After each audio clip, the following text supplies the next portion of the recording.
budget insurance. Affordable because you can't afford not to.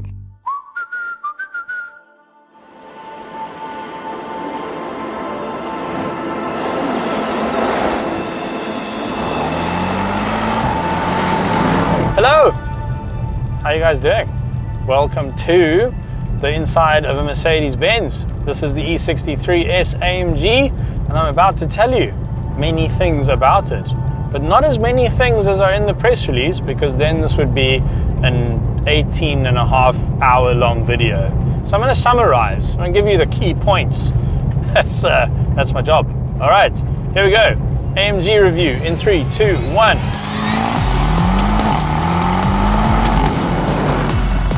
That's a lot of power.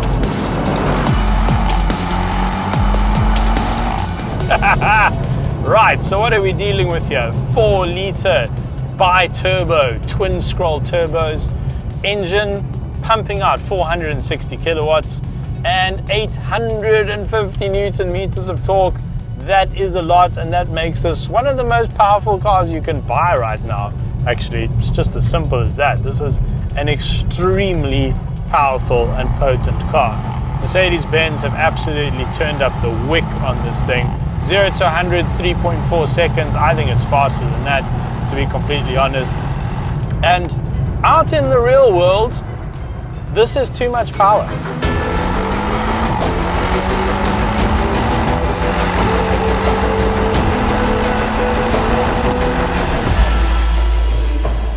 Right, now if you've purchased a Mercedes-Benz E63 S AMG, this is the thing that's probably going to impress your friends the most, and that is the launch control.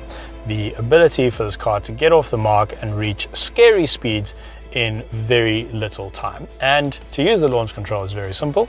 On this dial over here on the right, you select Sport Plus mode. Pretty much sets up everything you need. Make sure your AMG dynamics are in Pro. Left foot on the brake, right foot on the loud pedal, race start, release brake to start. Here we go. Okay, there we go. 80, that's 100 already, 120, 130, 150, 160, 180, and let's call it there. Do you see what I mean? Do you see what I mean? Where are you going to do that in the real world? You just cannot. You have to come out here and hire a freaking runway so that you can use all this car's power. Wow, that's frightening. I mean, how ridiculous have cars become that a 2-ton saloon can do that? That's mad. It's absolutely bloody mental.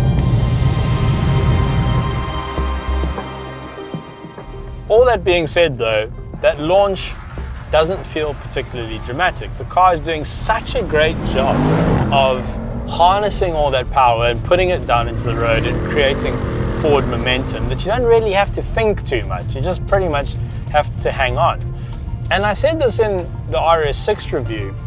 I don't know what's more impressive, the fact that manufacturers have managed to make cars this powerful for the average Joe to drive, or the fact that they've managed to tame that power to the point where the cars can almost feel boring. I honestly don't know what's a more impressive engineering feat, to be honest. One of the biggest changes that Mercedes-AMG have made to the interior for this facelifted E63 is to the steering wheel. It's a completely new steering wheel. Now we'll put a picture of the old one on the screen so you can compare them. I quite liked the old one. I thought it looked very good, very expensive, very fancy. I thought it worked very well as well. But for this one, they've sort of incorporated all the buttons and all the haptic feedback into the spokes. But it doesn't suit me particularly well. I quite like to rest my hand on one of the steering wheel spokes, and because it's touch sensitive, you end up changing radio station and switching off your nav and that sort of thing. So that didn't particularly work out well for me.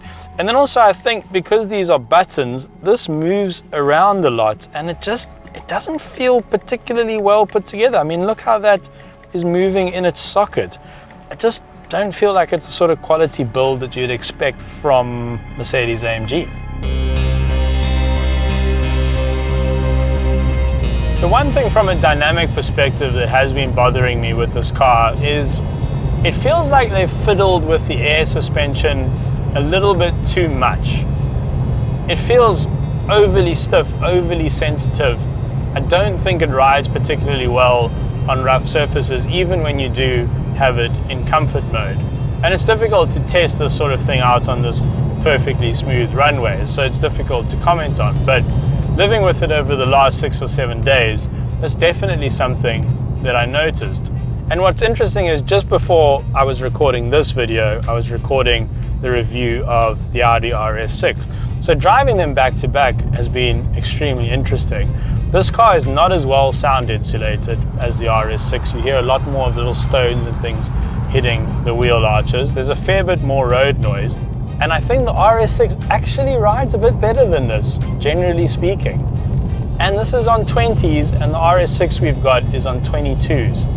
That really says a lot about what AMG have done to the suspension setup in this car. All that being said though, this car does corner quite a bit flatter than the RS6. I usually find RS6 to be a little bit wallowy, but with the Merc, you are getting a slightly more sports car-like experience. So, you know, you can't really have it all. If you want that sort of flatter cornering and that sharper handling, then you are going to have to suffer a little bit when it comes to the comfort department. It's just as simple as that, really.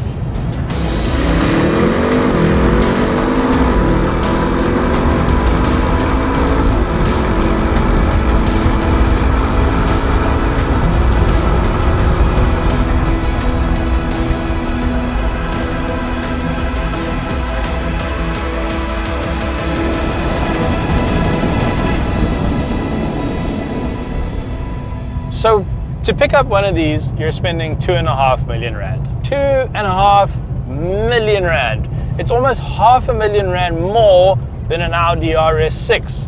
That's a lot of money. You're spending a lot of money here. If you took that kind of money onto, say, the used car market, you could have a Bentley or an Aston Martin or any myriad of really special cars. A second-hand Ferrari 458 Italia or Spider, you know, something incredible like that.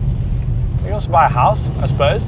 And I think I also have to not forget myself and not forget that the E-Class, the E63 AMG, is a sort of civilized executive cruiser on one hand, and then a sort of out-and-out sports car on the other hand. And I think it does do all those things fairly well.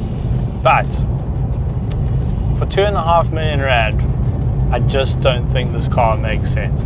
I think choose one. Go spend 2.5 million rand on a sports car, or go spend 2.5 million rand on a luxury limo. Actually quite a lot less than that. Instead of trying to find this weird compromise between the two in one vehicle. But it is bloody fast though.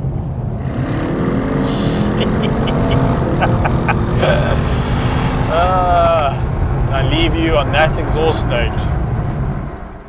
Thanks very much for watching. If you've just watched this video but you haven't yet subscribed to our channel, you absolutely should do that immediately right now. Click the subscribe button. It's a good idea for a bunch of reasons which I actually don't have really a lot of time to go into.